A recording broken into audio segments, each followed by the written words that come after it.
Welcome to Business Line's State of the Economy podcast, where you'll find insight, analysis, and the story behind the numbers. Hi listeners, welcome to Business Line's podcast. Copper is a crucial metal for the Indian economy, with the red metal being used across from electricity to construction to motor pumps and infrastructure, particularly railways. Recently, the International Copper Association released its annual copper demand in India for 2023 fiscal. The report has various features, including the fact that the metals uses for infrastructure is increasing. The metals used in agriculture and construction is also on the rise. So, what are the latest findings of the annual demand for the 2023 fiscal? To share the details and more, we have with us Mr. Mayur Karmarkar, International Copper Association India. Welcome to Business Line's podcast, sir. Now, there has been a report on copper demand. So, how would you want to sum it up, or what are the salient features of this report? Thank you, Mr. Subramani. It's my privilege to share more about the copper story for the financial year 2023. Copper demand has grown up by 16%. And particularly, I consider the COVID year as a reset point for the commodity demand. After that, you see a clear linkage of commodity demand or copper demand with the capital expenditure, which is going into different sort of the infrastructure in private and public space, and also the private spending. For example, if you really look at the aircon sales or the automotive sale has gone up almost like 21%. Naturally, that is going to create the larger demand for copper. Building construction space also has grown, and we have seen 11% growth, particularly the building wire product, which is a very strong, robust growth. If you really see the copper story in India, we have the largest copper consumption is always there in electrical application. In fact, we use more than 80% of copper in electrical application. Now, within that, if you really see, we have a larger pie of that growth getting into products like magnet wire or products like wire and cable. So magnet wire, which is the wire used for making electrical equipment, transformers, motors, then different type of the other electrical product, wherein we have seen 16% growth. We also have seen the growth in wire and cable, which is 13% as a total. Within that, building wire is 11%, and other part of the cable was a bit higher. In fact, we have seen the growth in all copper end uses, and that growth is almost in double digit. If we have to really look it by sector, the building construction has grown up by 11%. The infrastructure investment, particularly in form of the renewable energy, the power distribution and transmission sector, the growth has seen almost 14%. Overall, consumer durable copper growth is by 13%. Industrial products such as electric motors or the different type of the actuator, relays, valves, etc., it has shown the growth of 14%. The transport sector was the highest one, which has seen the growth of 34%. It was mainly due to the investment in railway modernization. We are in a verge of getting the new railway infrastructure with high-speed passenger train. Even for an example, railways are now increasing the cross-sectional area of a conductor used for, transferring the current, what we call it as catenary wire. So railway infrastructure is being strengthened in a big way. The last, not the least, is the agricultural sector, wherein we saw the growth of 6%, which is largely coming due to the Kusum scheme of Government of India. You were talking about infrastructure, particularly railways. Do you find that surprising, and how do you see that going forward? Is that also being used for the new type of coaches that the government is coming up with? Yes, it is definitely the infrastructure includes the coaches and also the power transmission and the what we call electrification part of the railway.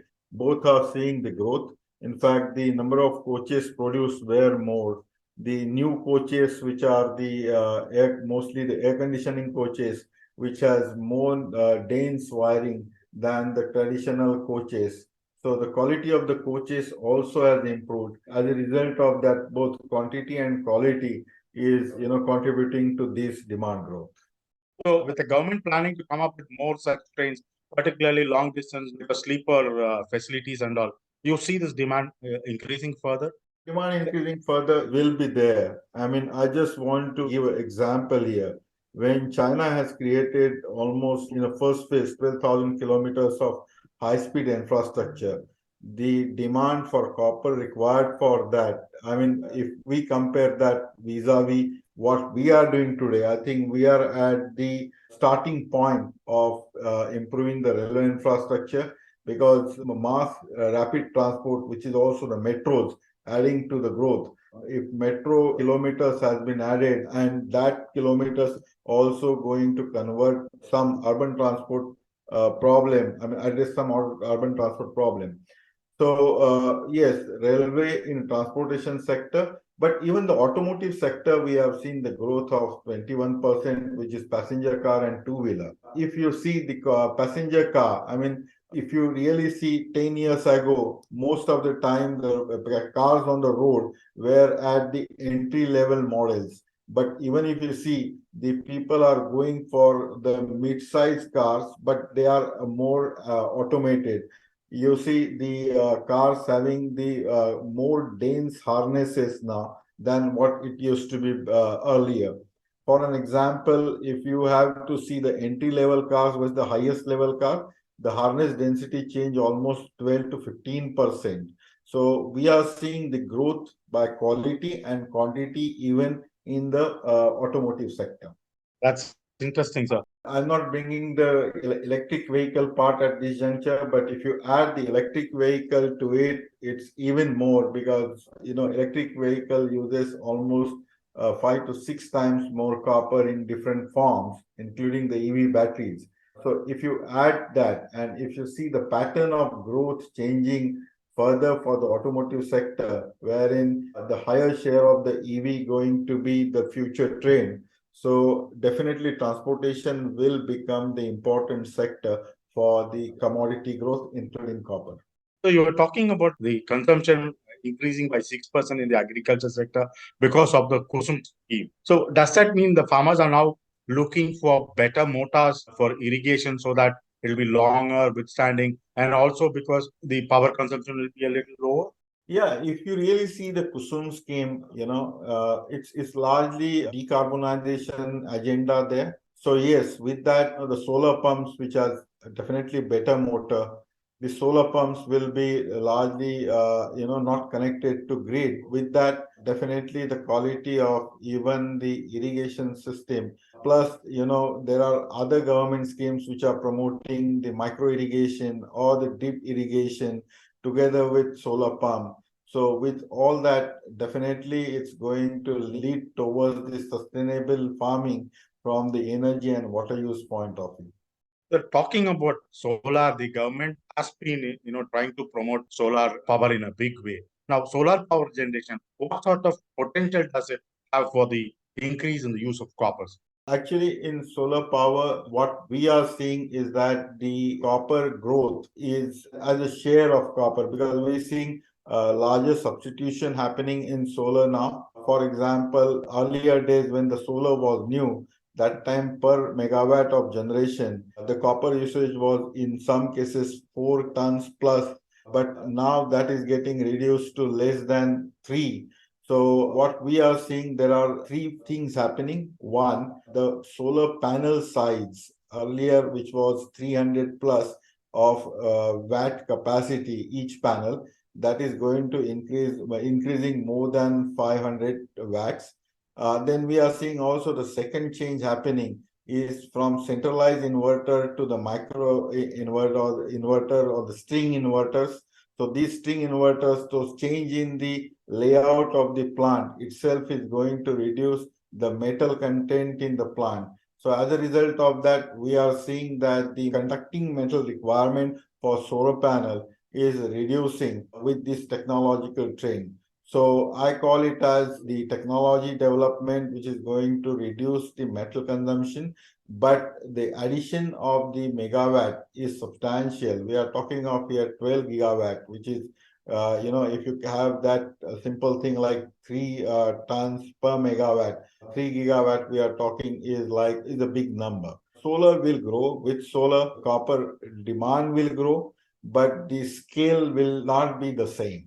You were talking about 10 plus percentage growth of copper in the construction industry. Now, does that signify the construction activities have picked up, particularly after COVID? How do you see, compared with last fiscal and this fiscal, how has the construction sector's consumption of copper been? The construction sector, I mean, there are few reports you might have seen Bangalore because you're quite familiar with Bangalore. So there was a report saying that in Bangalore, there is a shortage of luxury housing. So particularly after COVID, there are various reports which says that the demand for the medium income, high income and luxury segment of the houses is increasing. Even if you see the construction sector growth in rupee term, is more than double digit. So earlier during COVID or earlier before COVID, the construction sector was largely coming through the Prime Minister's Awas Yojana scheme, but suppressed demand of consumer during COVID time and also the new demand which is coming up. The construction sector will continue to see the growth in double digit for at least next 5 years. What's happening on the electrical sector, sir? Because there is need for power, there is a bit of shortages and other things. What's really happening on the electrical sector and consumption growth? So 24 by 7 is the new objective set for every utilities today, and particularly in the rural area, even the power, although the rural area is largely connected with the electricity now, and we have achieved 100% electrification objective, but 24 by 7 is yet to do. So with 24 by 7 electricity availability in the country, particularly in the rural area, definitely that's going to be another opportunity for the reinforcement of the distribution networks in the country.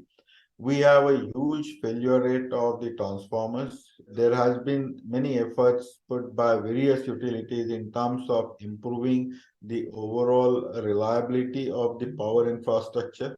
And when you call it about the reliability, definitely copper has a stronger attribute due to its mechanical properties.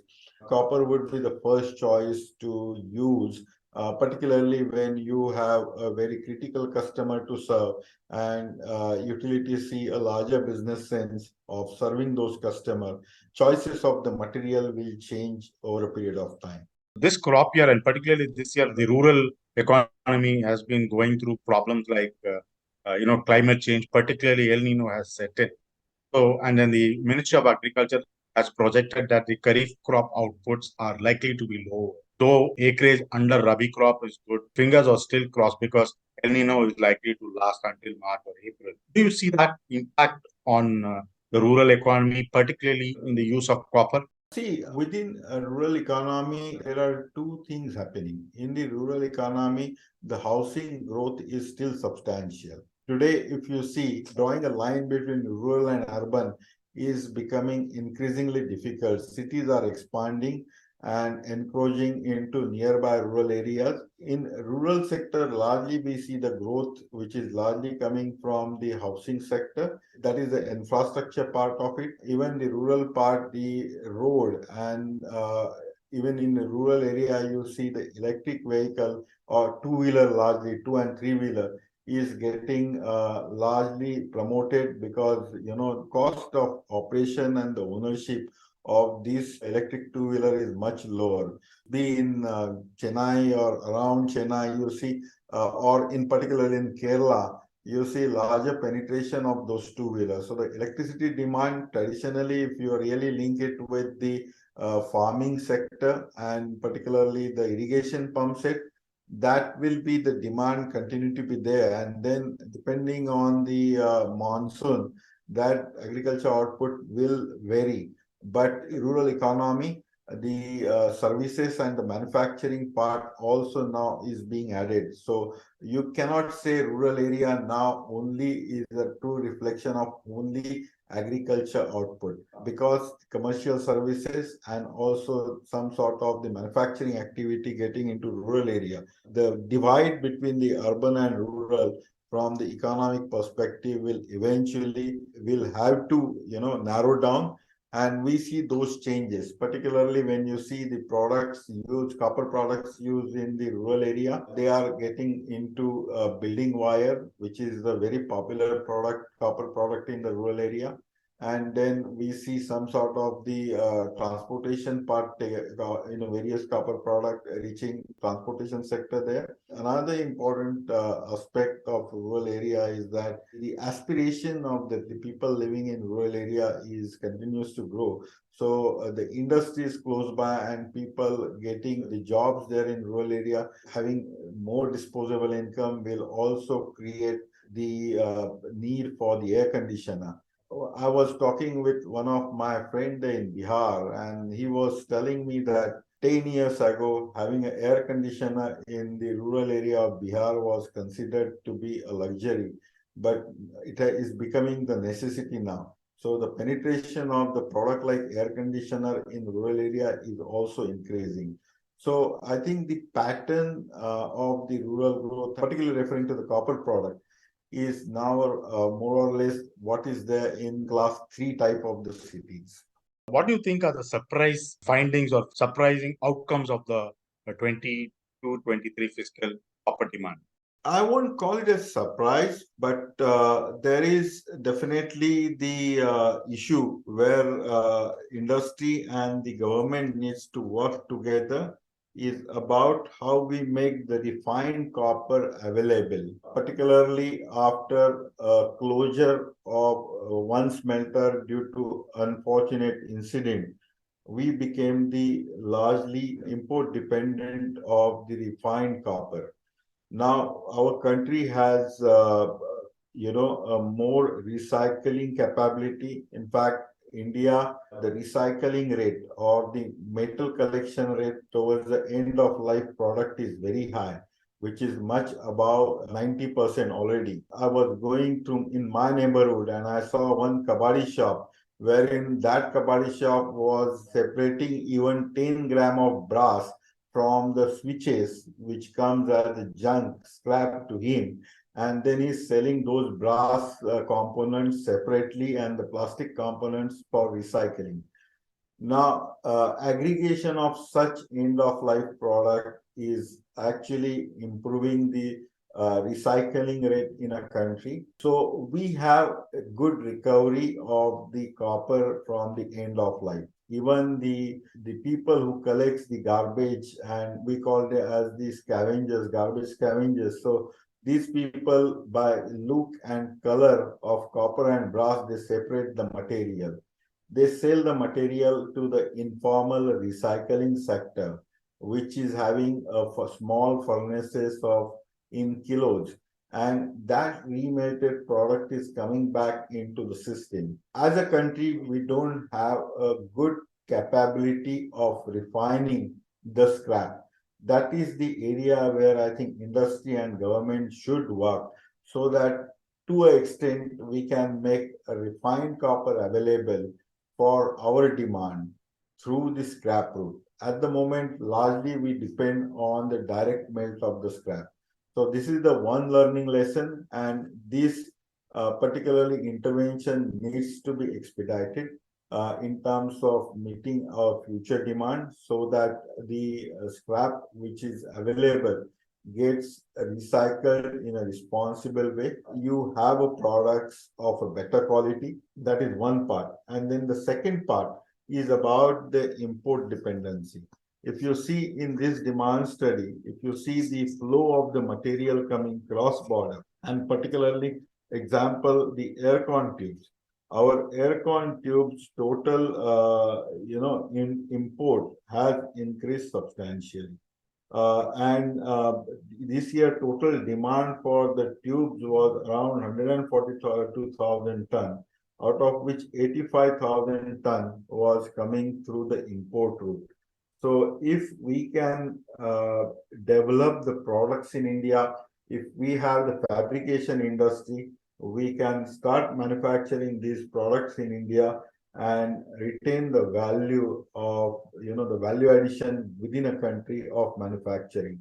Two urgent things. One is of responsible recycling of the scrap. Refined scrap can replace refined copper, and investment in the downstream industry for meeting the demand and substituting the input.